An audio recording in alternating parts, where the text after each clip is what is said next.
Good morning. Welcome to Palantir's second quarter 2022 earnings call. We'll be discussing the results announced in our press release issued prior to the market open and posted on our investor relations website.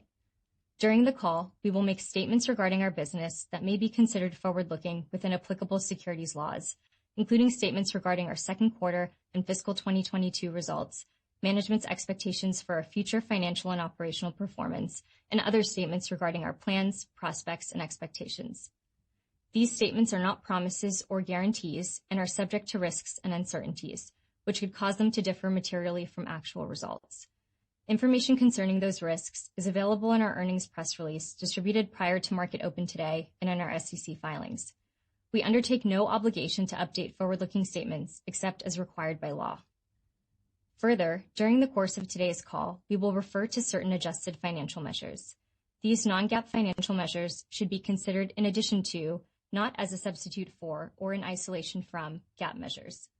Additional information about these non-GAAP measures, including reconciliation of non-GAAP to comparable GAAP measures, is included in our press release and investor presentation provided today. Our press release, investor presentation, and SEC filings are available on our investor relations website at investors.palantir.com. Over the course of the call, we will refer to various growth rates when discussing our business. These rates reflect year-over-year comparisons unless otherwise stated. Joining me on today's call are Alex Karp, Chief Executive Officer, Shyam Sankar, Chief Operating Officer, Dave Glazer, Chief Financial Officer, Ryan Taylor, Chief Business Affairs and Legal Officer, and Kevin Kawasaki, Global Head of Business Development. I'll now turn the call over to Alex. In the last 3 years, we have grown Palantir from a 743 revenue business with hundreds of millions of dollars in actual loss to, in the last 12 months, a $1.744 billion business with 300 million in free cash flow, which represents a 41% CAGR. 41% CAGR on a business that is now in its 18th year is very unusual. There are many reasons for the strong growth, but you live by the same sword that you pay the price for, and we deal with very, very large contracts. And the USG has some of our largest contracts, and they have been pushed out. But because of uncertainty toward the end of the year, we're revisioning guidance down to $1.9 billion.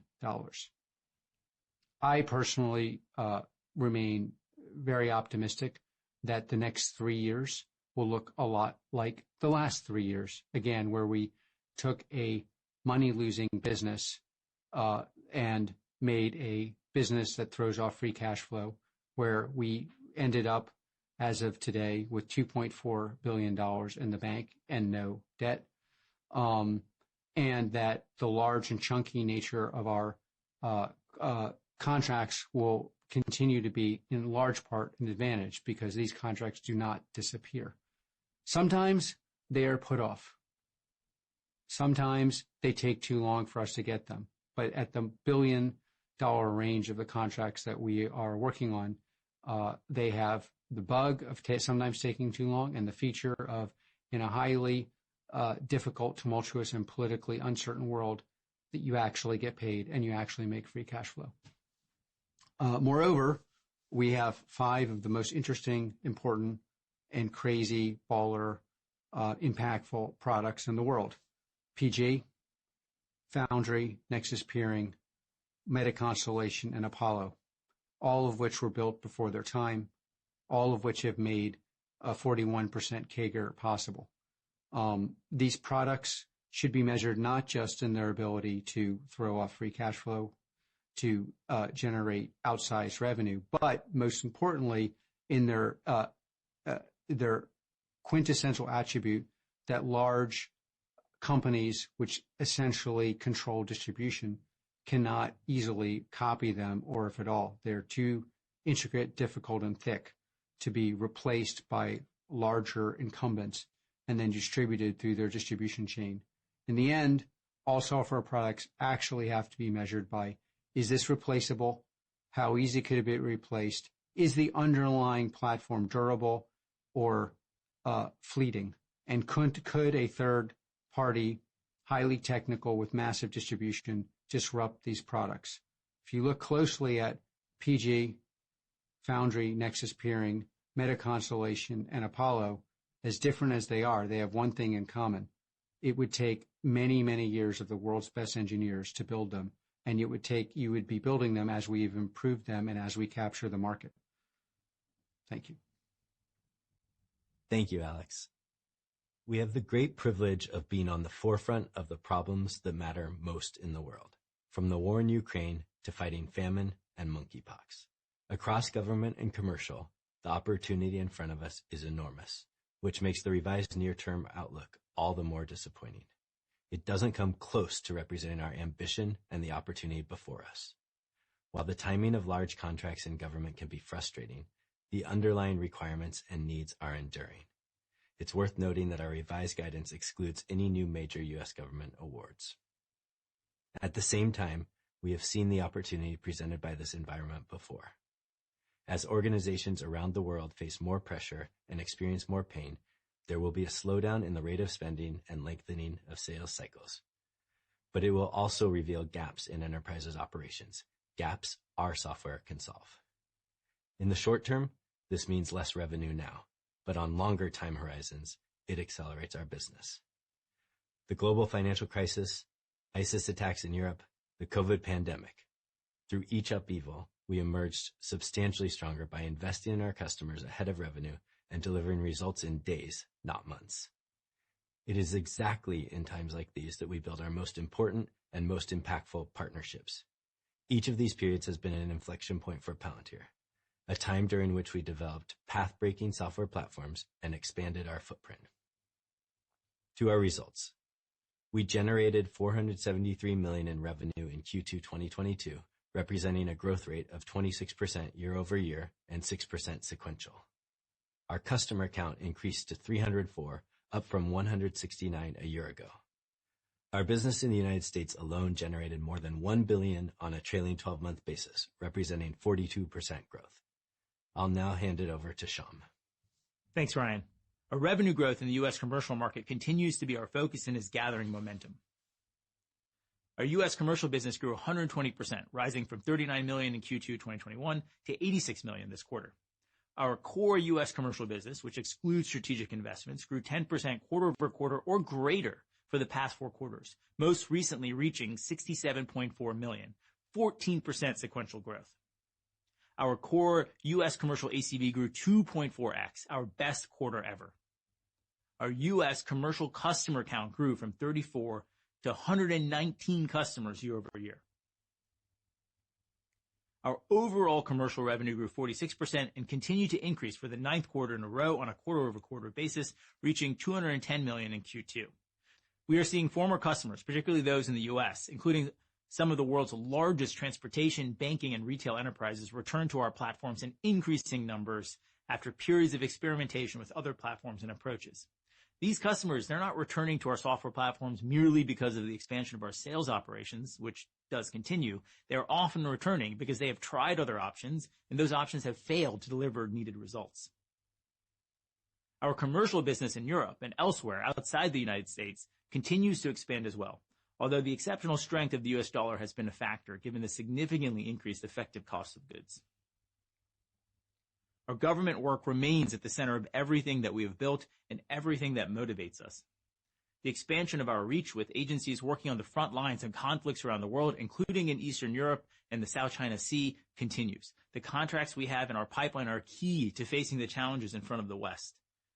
Our government business grew to $263 million in revenue in Q2, rising 9% quarter over quarter. More broadly, across the commercial and government sectors, healthcare has become a substantial and rapidly growing business, generating approximately $153 million in revenue in the first half of 2022, up from $42 million in the first half of 2020 at the onset of the pandemic. That represents a 91% compounded annual growth rate. We see substantial opportunities for Palantir as a healthcare technology company, driving transformation across major pharmaceutical companies, biotechnology companies, insurers, providers, regulatory agencies, and research organizations, building on our work with organizations such as the UK's NHS, US HHS, the CDC, the FDA, the NIH, Sanofi, Merck, in Sompo's healthcare business in Japan. Our software products and platforms continue to operate behind the scenes in connection with some of the most significant events around the world, including the distribution of vaccines to millions and an ongoing war in Eastern Europe. One of our most recent offerings within Foundry, a no-code application development environment known as Workshop that allows users with little or no coding experience to build operational applications on top of data warehouses within minutes, is showing particularly strong growth, with more than 10,000 developers now building applications within the platform. And our most recent offering, Pipeline Builder, brings this same no-code approach to authoring data pipelines, turning every business analyst into a production data engineer in Foundry. We just launched an experimental feature that leverages OpenAI's GPT-3 to turn natural human language into pipeline logic. A sentence like, "Find me all the hospitals that have limited ICU bed availability in the next 3 weeks," is transformed into a pipeline in seconds, a new standard in no-code. Forrester named Foundry the leader in AI platforms as part of the Forrester Wave AI/ML Platforms Q3 report.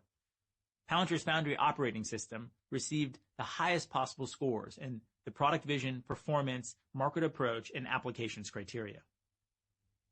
Turning to Gotham, urgent operational needs are driving innovation in our integrated hardware-software offerings, building on products like Titan. SkyKit will combine Palantir's Meta Constellation software on a small, human-portable form factor with Starlink comms to enable heroes in the field to task low-latency, AI-driven satellite collection. Our focus in the short term remains on making our 3 principal software platforms, Gotham, Foundry, and Apollo, available to broader segments of the market with unbeatable time to value. I'll turn it over to Dave to take us through the financials. Thanks, Shyam. As we've highlighted, our U.S. business is remarkably strong. U.S. revenue grew 45% year over year to $290 million, and on a trailing 12-month basis, U.S. revenue grew to $1.04 billion. U.S. commercial revenue grew 120% year over year to $86 million. Our core U.S. commercial revenue, which excludes our strategic investment program, grew 14% sequentially. On the customer side, our net new U.S. commercial customers grew 16% sequentially. U.S. government revenue increased 27% versus the year-ago period to $205 million, up from a 16% year-over-year increase in the first quarter. Turning to our global top-line results, second quarter total revenue grew 26% year-over-year, ahead of our prior guidance, to $473 million. Our overall net dollar retention was 119%. Commercial revenue increased 46% year-over-year to $210 million. Government revenue increased 13% versus the year-ago period to $263 million. Our global customer acquisition remains strong. We added 27 net new customers in the second quarter, bringing our Q2 2022 customer count to 304, an 80% increase year over year. We added 19 net new commercial customers, which represents 157% growth year over year. Our growth with existing customers also continues to remain strong. Trailing 12-month revenue from our top 20 customers increased 17% year over year to $46 million. Second quarter billings were $396 million, up 5% year over year.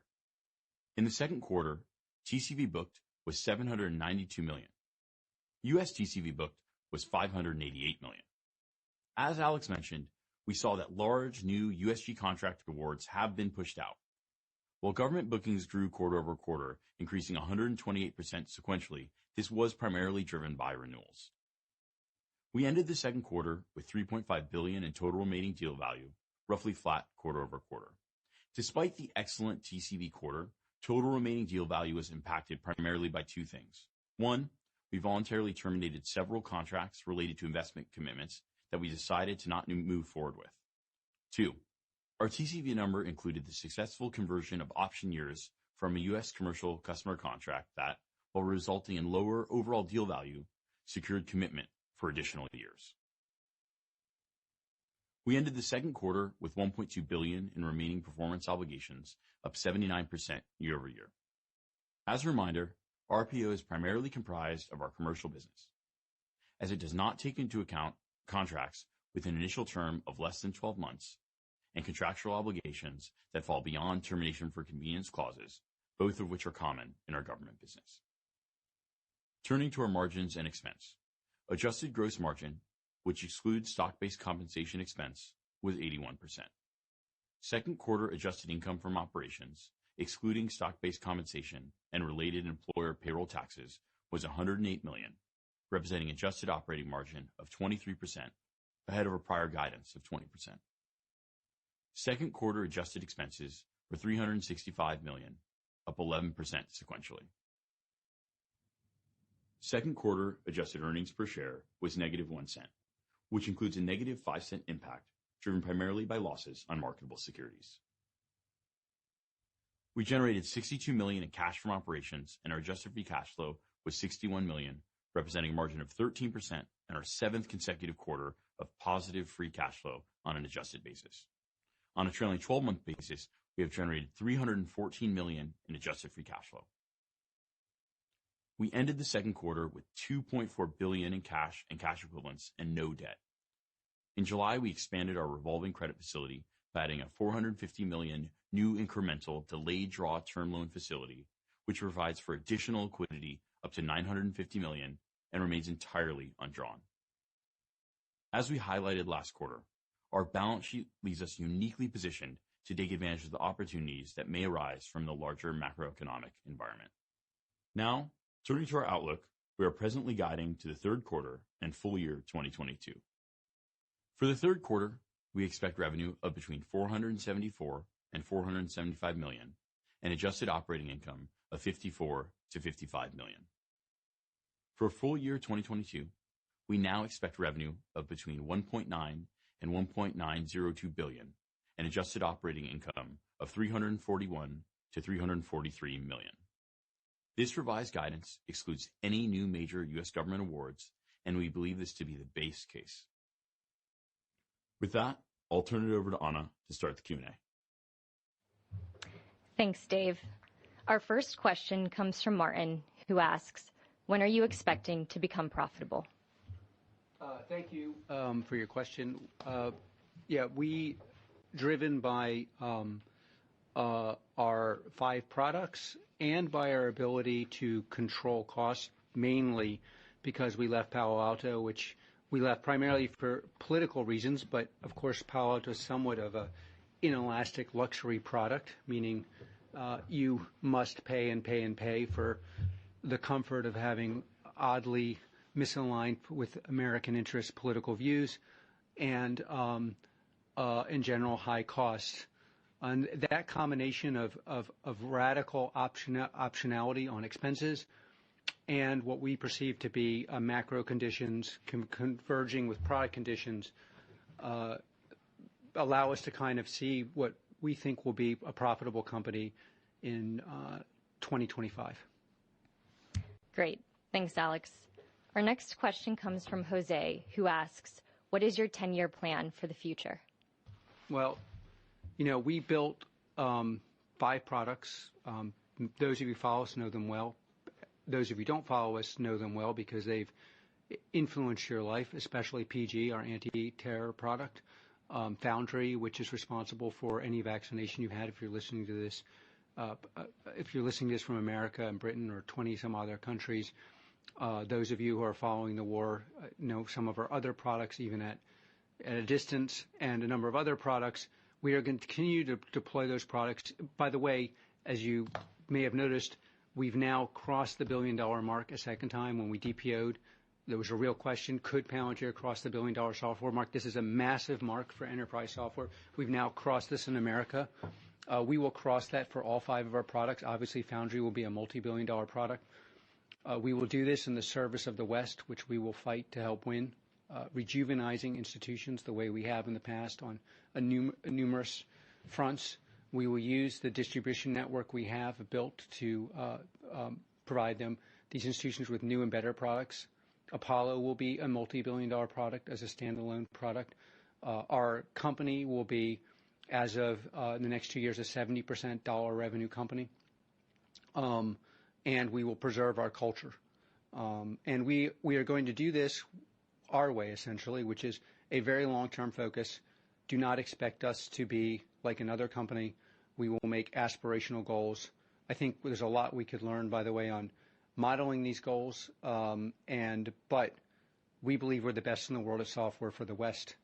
And with the attributes and warts of that, we will push forward to make the West stronger and better and build a multi-billion-dollar company on top of each one of our single products. By the way, we'll build new products. We're already working on a number of products. We have products like Nexus Peering that are not apparent to the world that power very important things, and we'll continue to build those kind of products as well. Thank you, Alex. Our next question is from John, who asks, what are you doing differently from your competition that is allowing you to be successful? Well, we're pretty orthogonal to our competition, so I wouldn't even and by the way, I would say we're less competitive with our competition than we have a lot of people compete with us. Most of the companies that kind of are built for Wall Street, which have, perfect financials and have perfect proclamations of what they're going to hit and very, very thin products, sales forces that are 50% of their total people. The sales in the U.S. commercial, which are, by any standard anomalously strong, almost 80% growth this year without SPACs. Total organic revenue. It's being driven by 42 salespeople. Less than 1.5% of our company is accredited. We have more, but those are the ones that have actually learned our product and are able to sell it. This is a company, we have this, and because there's some real features, we built this product. The product is obviously ahead of the market. We believe the growth in the U.S., you can draw a trend line of this is doubling now again, or close, without SPACs. You could see how this could double or be in that range again next year. And again, we're doing this in a completely unique way. And so then I would also say as competition, one of the things that is just not paid attention to at all by the normal investing company is the very basic fact of, is this a product that will be in some ways replicated by the big companies? Wondrous, truly interesting, great companies, but that will basically take thin products and get them into their offering and have better distribution. And in fact, in the end, the products are, over a long period of time, relatively worthless. So you get a high growth built on back of selling equity and going into and taking that equity and buying a sales force and selling a thin product, which is no longer going to be around in a couple of years, either because it will not be useful or because a big company will replicate it and sell basically the same product. Our products are not like that. Nobody is really endeavoring to do a version of PG or Nexus Peering, which people don't understand, which is powering defense efforts globally. Foundry is very thick and is essentially hundreds of products integrated and can be and deployable quickly. You have Apollo. These are very, very unique products. And so what I would say on the competition thing is it is surprising how different we are from other people in, broadly speaking, the same space. And that has some advantages. We see enormous traction on our products. You're also getting this at a price because we run this company as owners, and we do not run it purely to actually make people happy quarter to quarter. I honestly don't pay a lot of attention to that. I'm paying attention to where will the company be in 2 years. And what will the products be like in deployment? Will they be adopted? Who's building them? How are they going to be built? And are they, in fact, in front of the market? So we have this very unique hybrid. You have to look at it as a unique company and assess it as, well, what feature set do I like? What bug set do I not like? Great. Thanks, Alex. I'll turn to you, Shyam, for this next one before we open up the call.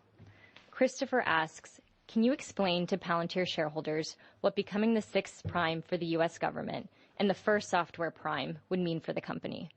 Also, what sort of timeline are you targeting to become the first software prime of the U.S. government? Thanks, Christopher. Our ambition in the U.S. government, and by extension all of government, is to be the sixth prime contractor. And that means that we're the trusted partner, capable of delivering end-to-end platforms and programs, that we're willing to invest deeply in the specific needs and requirements for these customers. But we just want to do this as the first software prime, and we already are.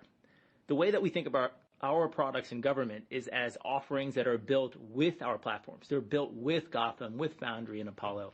The products would be, for example, at the U.S. Army, Vantage, Titan, CD1, CD2, massive programs of record, or Operation Warp Speed's Tiberius, that's their vaccine management platform that was built with Foundry, Decipher at the CDC, Project Brown Heron at the Air Force, Warp Core at the Space Force. At Indo-PACOM, it's the mission partner environment. Titan will deliver a next-generation, expeditionary, scalable, and maneuverable platform that is purpose-built to address the Army's #1 gap in large-scale combat operations, deep sensing. In simpler terms, it's an armored truck that connects to satellites and theater assets, and we are offering an end-to-end integrated hardware-software solution here.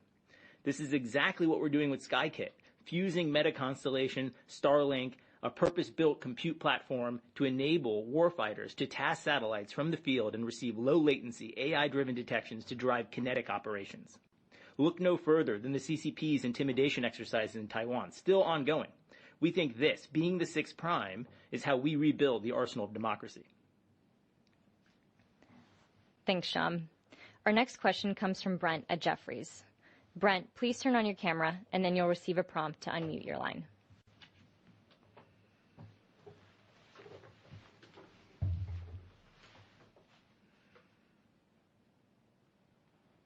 Thank you. Good morning. On the government side, I'm curious if you can address what you're seeing and some of the deals that you expected to close. Can you give us a sense of kind of timing on the government side? And I had a quick follow-up question for Alex. You want to take this, and then I'll give my riff? Sure. Look, the programs that we're going after, these are enduring programs. The competition is ongoing. The needs that we're servicing here are vital to the future of the West on both fronts of the potential conflicts. We have revised guidance given the clarity that we have around when we think we're likely to get them. And so, we continue to invest in these things. The pipeline around the government business continues to be really robust, both domestically and internationally. But we also have more certainty around what is obviously a frustrating contracting experience. Let me give you a different riff on this. A number that I don't know if I think we shared on one of our earnings calls was that our government U.S. business has a CAGR over a decade or more of 35%. During that time, we've had a number of years that were flat, and this is frustrating. Believe me, it's more frustrating for us than anyone else, because we would prefer a even lower CAGR, but having more certainty. And so, nevertheless, you can ask yourself the question: does it appear that the last 10 years were less dangerous, or the next 10 years are going to be more or less dangerous than the last 10 years? So it's just a very basic view that we have. The next 10 years, the next 2 years are clearly more dangerous. America is engaged on multiple fronts.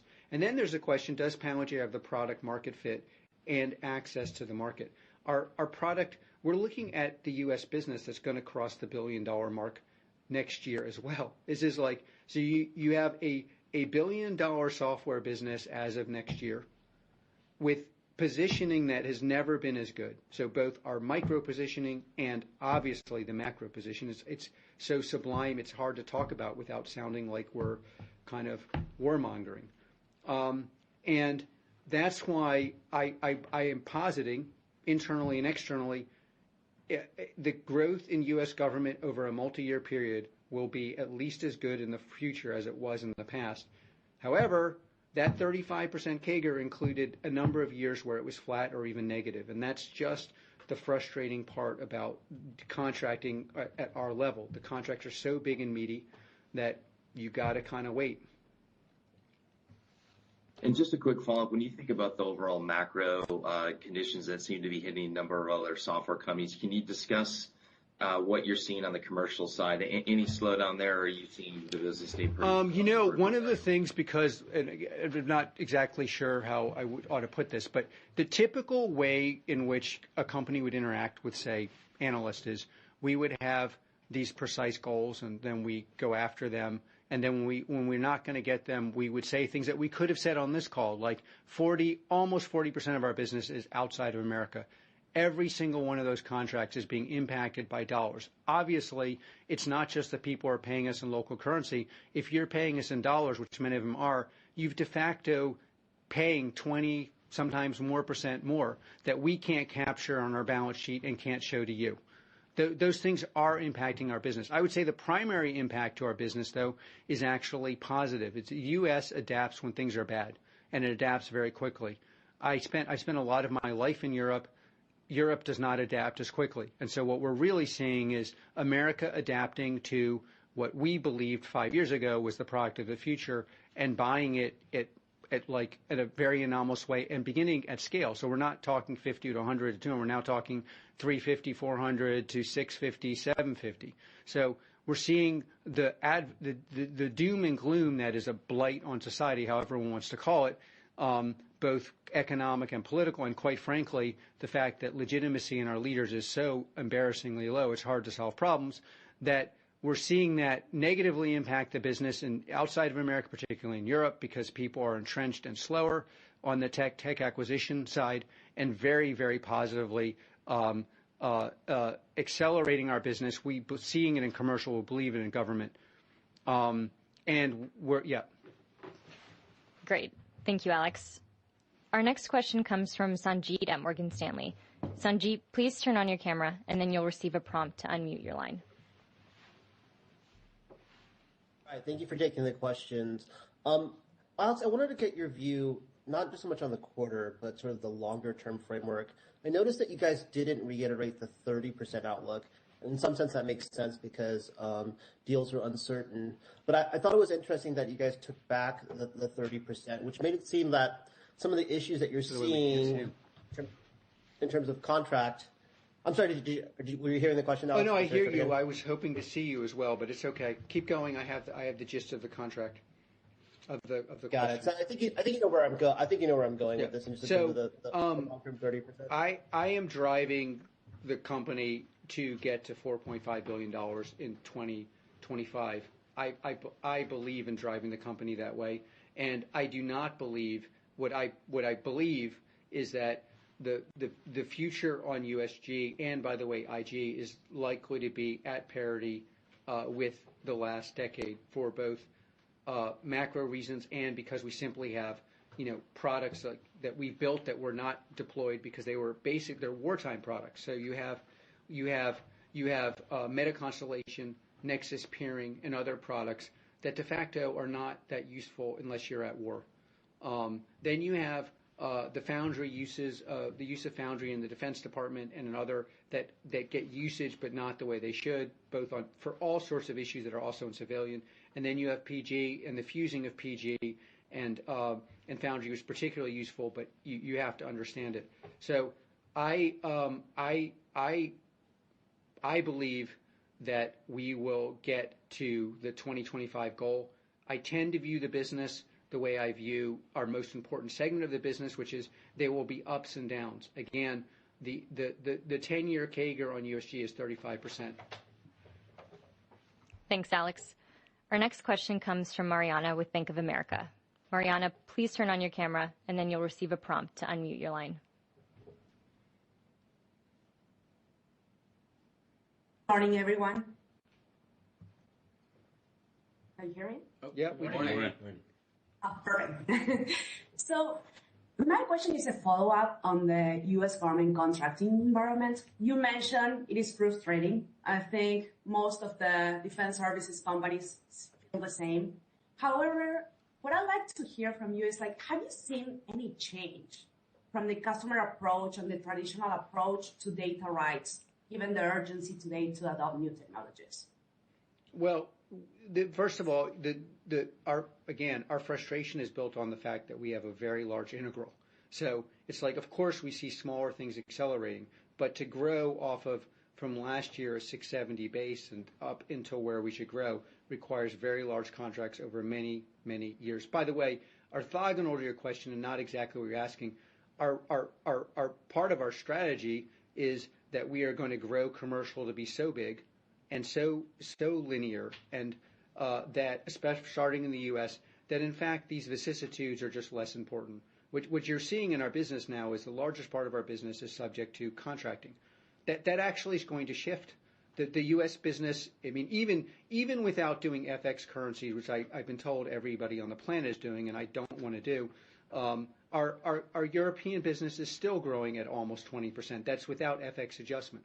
So then if you look at our business, which continues to just, in America, again, because of this adaptation in America and a willingness to embrace things that didn't make sense 2 years ago that now make sense now, that you're looking at a business where the vicissitudes are just less important. On the general political thing, what can the West do? Of course. But we are just in a situation in the West where we have the most interesting, noble, and virtuous societies, and there is a real dearth in operational leadership. We could save money in the U.S. government by going around saying, look, we will contract quicker, but you get paid less. That would be obviously good for everyone. That's unlikely to happen.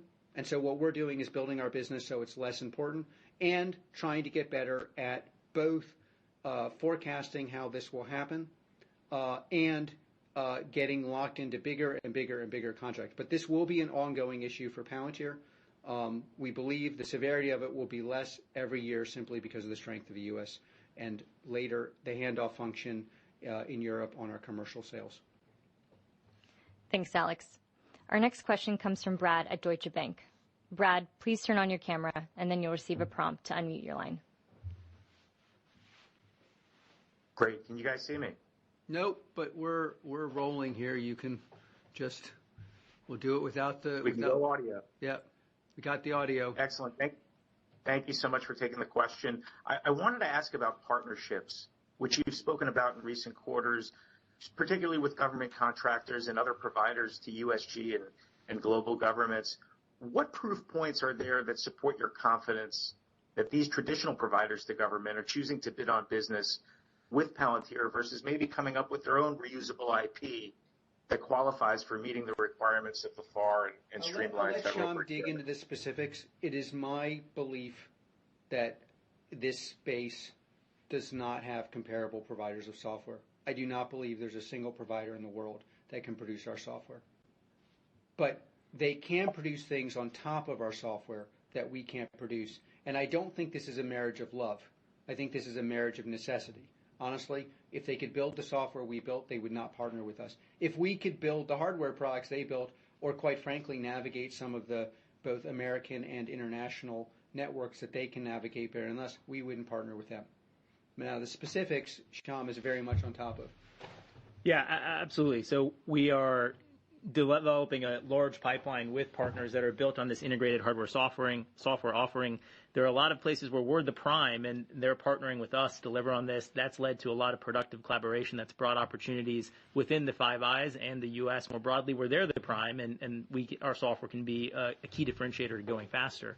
There's also a maturity aspect to this where, to Alex's point, they've tried to build the software that we have and have failed, and that takes 5 years or longer. And so now many of them are coming up to the point where they realize it would be much better for them as a matter of necessity to partner to go faster. By the way, on this point, one of the most important things driving our software, but especially in commercial, is that people have tried and tried and tried to build our product. We have a number of customers that we've been able to bring on board this year that quite frankly didn't like us. And it's like, but the product brought them back. And why did the product bring them back? Because the product is actually delivering value that is otherwise not available. And you could imagine 2 years ago, you could spend $1 billion instead of spending $20 million on Palantir. A lot of those people have spent $1 billion. And lo and behold, they're being brought back to this product, often with people that do not inherently want to hang out with us, but the product has brought them back. And in the U.S. government especially, the U.S. government has tried everything not to buy our product. We had to sue the U.S. government twice. Just imagine how popular I am. They still are buying the product. It's not a love relationship always. It's we bring you back. Our products bring you back.